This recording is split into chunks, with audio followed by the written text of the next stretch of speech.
Hello everyone, welcome to my video.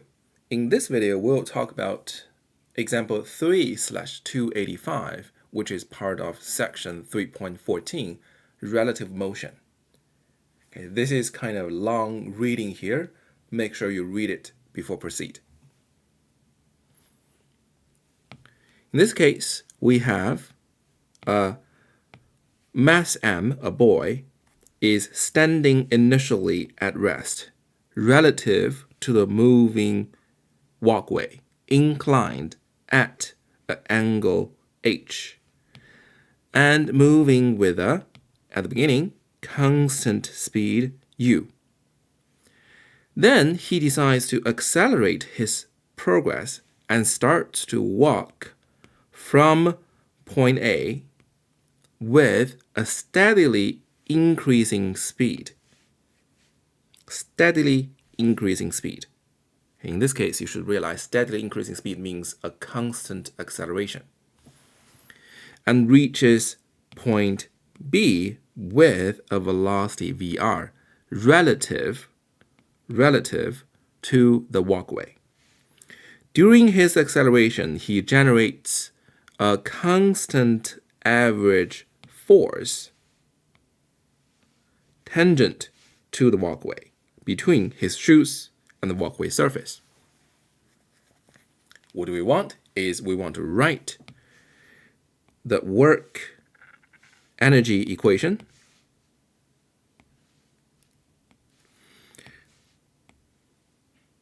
equations for the motion between A and B for two scenarios.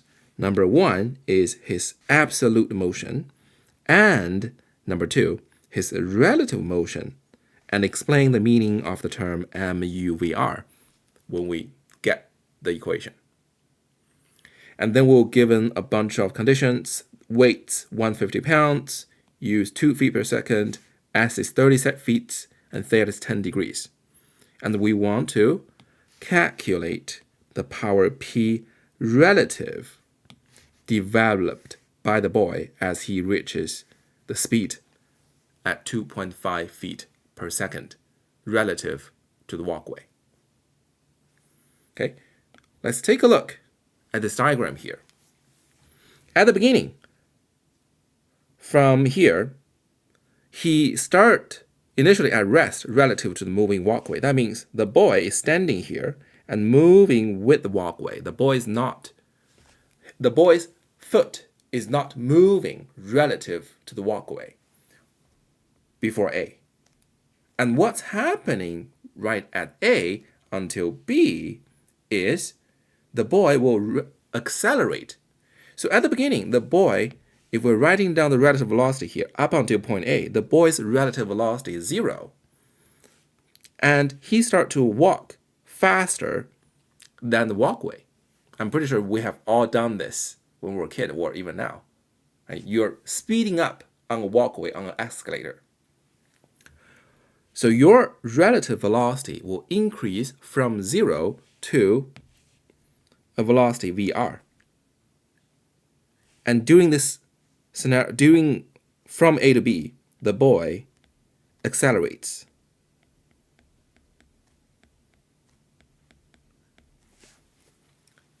Okay? And there is a force acting tangential between the boy's shoe and the surface. So let's choose our positive x direction, inclined at the same angle as the walkway. I'll do a quick free body diagram here. The boy has the weight, normal force, N, perpendicular to the walkway, and external force, F. Okay, in this case, we're not considering friction because friction will be static friction, where the question is not saying it, but I'm giving you the condition. The boy's shoe is not slipping between the walkway. So that means the friction won't do any work if we're considering work. Okay, it's not kinetic friction.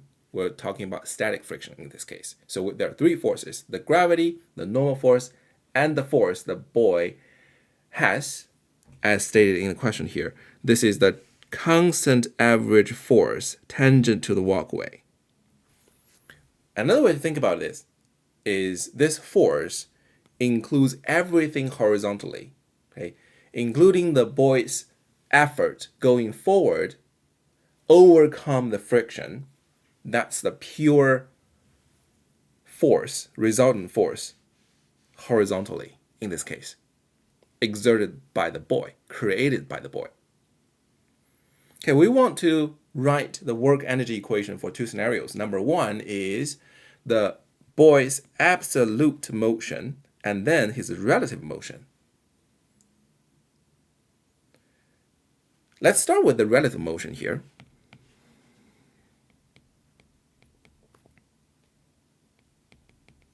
And this is from the boy's view.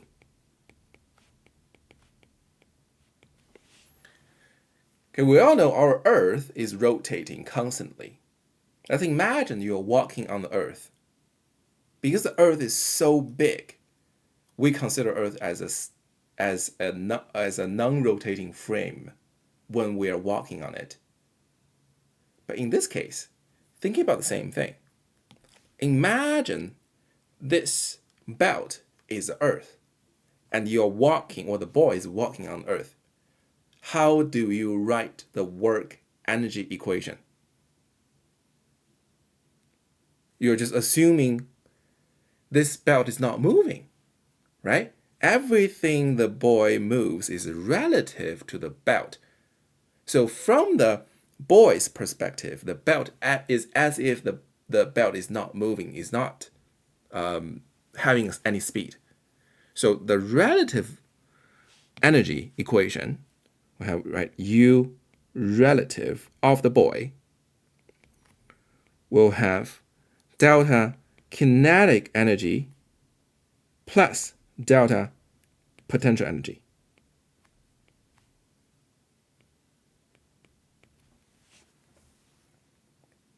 Right? Okay. Energy, potential energy. We need a datum. Where do we want to choose our datum? You may think of, okay, at the bottom, right here. However, I would like to choose, let me choose my pen here. I would like to choose point A as my datum. Can you think of why? Why I would like to choose A?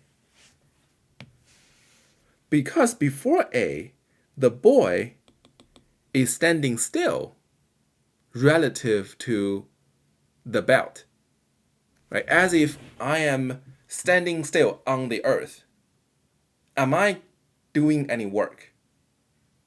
I'm not doing any work, right? Until I start to walk. If I'm standing still on the earth, I'm not doing any walk. I'm not doing any work, right? Until I start to walk. So that's why I like to choose this line as my datum, as the starting point of my potential energy. So my datum is right here. So the boy has a force F starting at point A all the way to point B. And this is a constant average force F. Work equals to force times distance. So our left-hand side, we'll start with force times distance, which is this force times the distance from point A to point B. The motion. Okay, how did our kinetic energy change? Well, our kinetic energy starting with 0 and ended up with VR.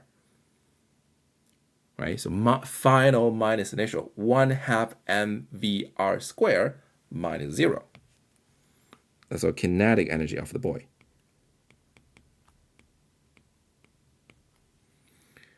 plus how high did the boy climb, or from the vertical perspective, from A to B, which is, this is our height, right? How much is it? Can we calculate? Of course we can. This is S, this is theta. This will be S sine theta, right? So we have plus mgh, which is mg s sine theta. Okay, these are from the relative perspective, from the boy's perspective, right? As if I'm the boy, I'm walking on the belt. This is relative to the belt, which is anything that I do relative to the belt. However, what about the absolute perspective?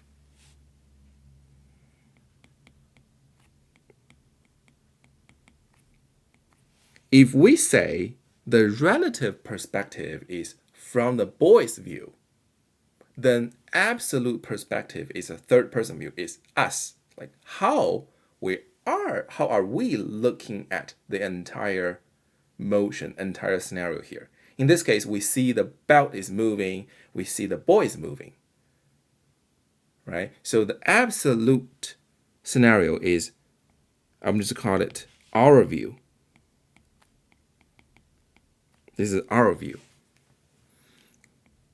And the equation will be U equals to the total kinetic energy change plus the total potential energy change. So we need to consider how did the boy move and how did the belt move. Now, let's do this. The external work done by the force. Well, from the boy's perspective, the boy only moved from A to B. But at the same time, the belt also moved certain distance while the boy moved from A to B, right? So if, let's say, this is where the boy is, and this is a point on the belt. After the boy reaches at point B, this point would probably be somewhere here. So while the boy moves the distance S, the belt has also, a point on the belt has also moved certain distance, and we'll call this X or delta X. So the total energy or total work done entirely of the system will be the force from the absolute perspective times S plus delta X. And this delta X, let me make a note here, is the belt displacement while the boy moves from A to B.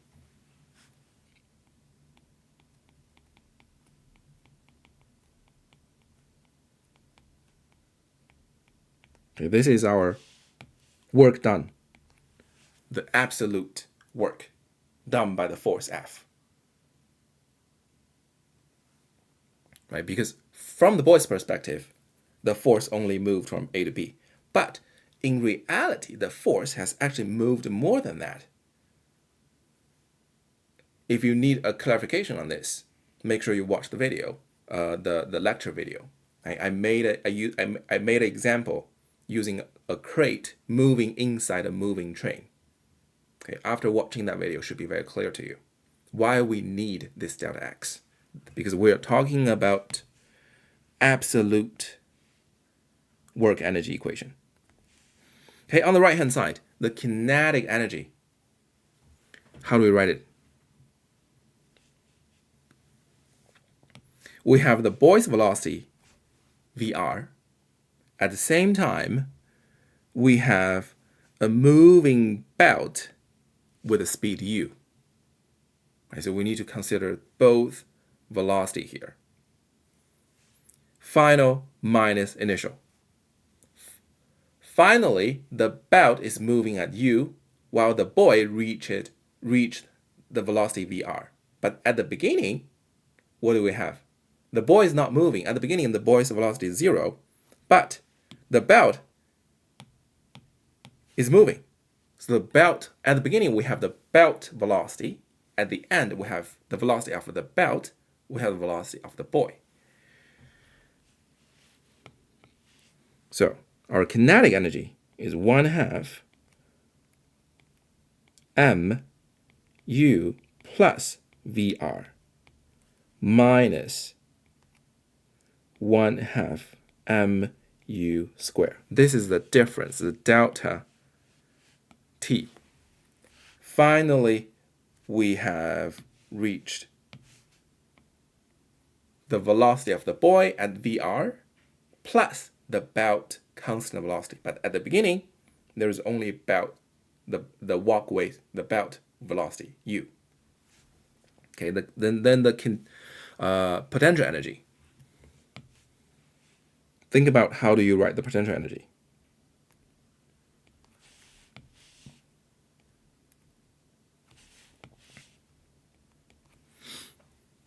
Potential energy, the absolute movement from A to B, right? Similar to this. Not only there is S, the boy's relative motion from A to B. At the same time, the belt also moved a certain distance, right? So the total distance is S plus delta x.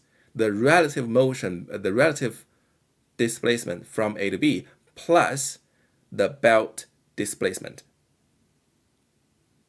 So this whole thing would be S plus certain delta x. Then we'll have mg S plus delta x sine theta. This is the height displacement. Okay, pause here. Make sure you understand every term. This is the force. This is a kinetic energy. This is a potential energy. We need to make sure we understand why there is a delta x. Because while the boy moves from A to B, I explained it a couple times, please bear with me, the belt is also making displacement. The belt is also moving. Okay, that's why we need the delta x here. Okay, let's rearrange this equation a little bit. We have f s plus delta x equals to 1/2 mvr squared plus mvru plus mg s plus delta x sine theta. And now we have the relative work energy equation and we have the absolute work energy equation. We want to figure out, the question is asking, what is the term muvr? Muvr. Okay, I'm going to do a little modification so you can see it clearly on the next page. I'm going to make this absolute work energy equation minus the work energy equation for the relative motion. Let's see. So this will be u minus u relative. We'll have mvru plus mg delta x sine theta. Okay, now, do you see this term? What is this term?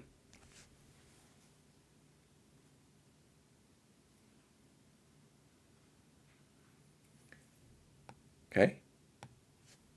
Before I give you an answer, I want you to think about relative motion. A relative to B will be A minus B. B relative to A will be B minus A. In this case, what are we doing for this absolute minus relative? The absolute is our view. When we are watching, the belt is moving, the boy is moving. And the relative motion from the boy's view is really the boy. I'll use a different color here. It is the boy relative to the belt, right? So that means theoretically we are doing boy minus the belt motion is giving us the boy's relative motion to the belt. However, the absolute view is telling us how the boy is moving absolutely. So this is the boy. This is the boy. Right? We're just doing some theoretical thinking here. Now, if we put these together down here, if absolute is the boy and relative is boy minus belt, what do we have? We'll have the belt.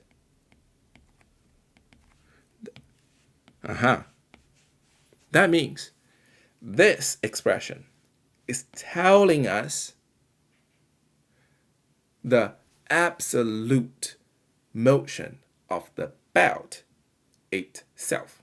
It kind of makes sense, right? Because if you look at this term, mg delta x sine theta, we just said delta x is only measuring that small amount, how the belt has moved. That's delta x. S is the boy. S plus delta x is the total distance, the boy plus the belt, the displacement. Then the delta x, the little part, is only representing the belt displacement. So what is this term then? mvru.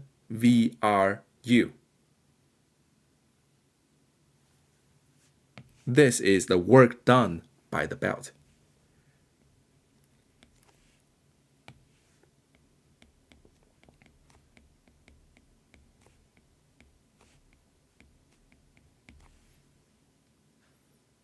Okay, this is work done by the belt.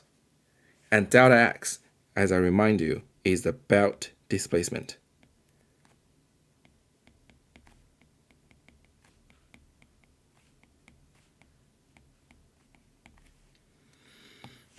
Okay, so that's our first part. Figuring out what is the term mvru.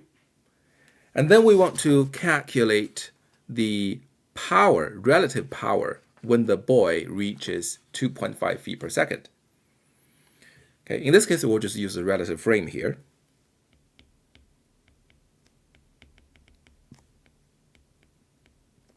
For the relative frame, sum of fx equals to max in the relative frame. Okay, we can calculate. We can do the calculation here. Because the boy accelerates steadily, that means a constant acceleration. So ax will be a constant. So we can use our kinematic equations. This ax relative is vr squared over 2s, which were all given 2.5 feet squared over 2 times 30, 0.104 feet per second squared. From A to B, the boy constantly accelerates by 0.104 feet per second squared. This is ax relative. We're looking at the relative frame here. Again, in this case, think about the belt is Earth. Right? The boy is walking on the Earth.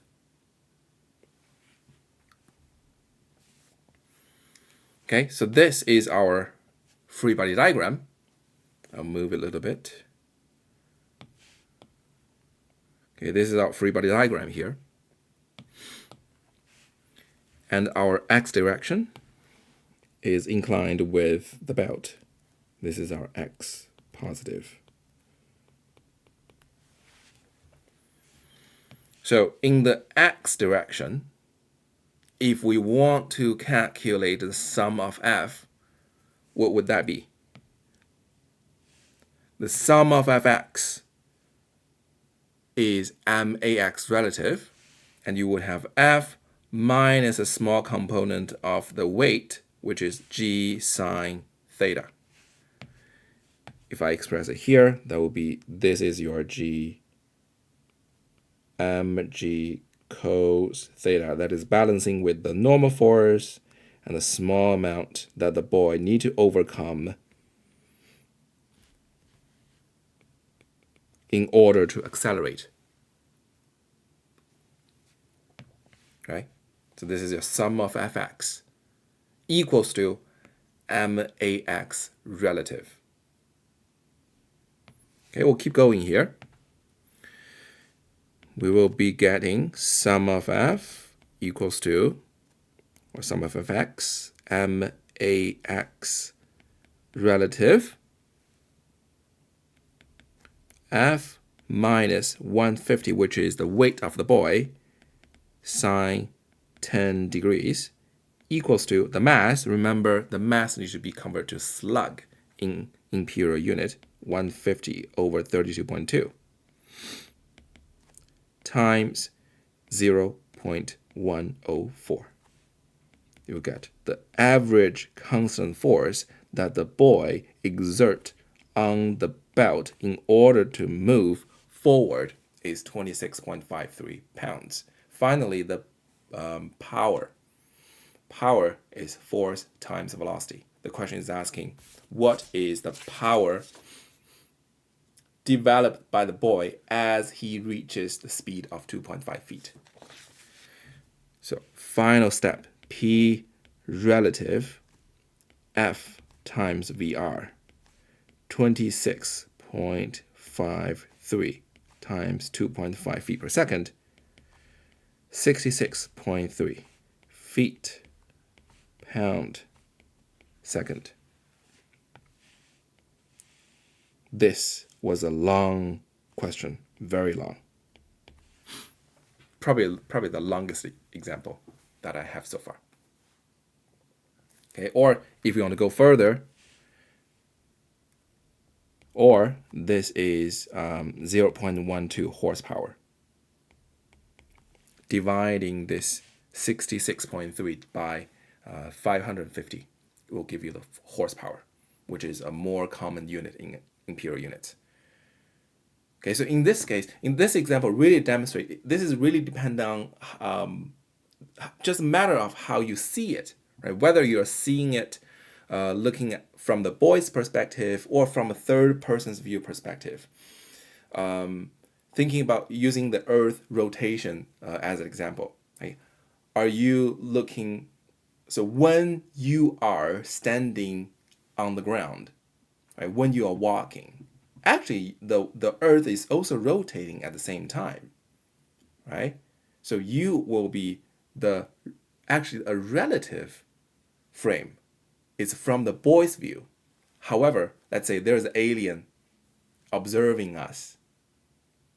That alien will see you are moving and the Earth is rotating. Right? Going back to here.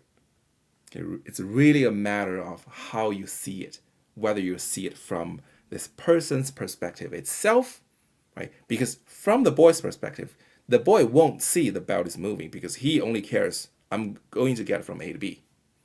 But from a third person, as an alien perspective, the Earth is rotating, the person is also moving. So the total distance from the absolute perspective is this I just erased everything, is this distance plus the belt displacement, or on the Earth example, plus the little amount that the Earth rotated during that time of observation. Okay, well, this is a 30 minutes example. Thank you for watching. I'll see you next time.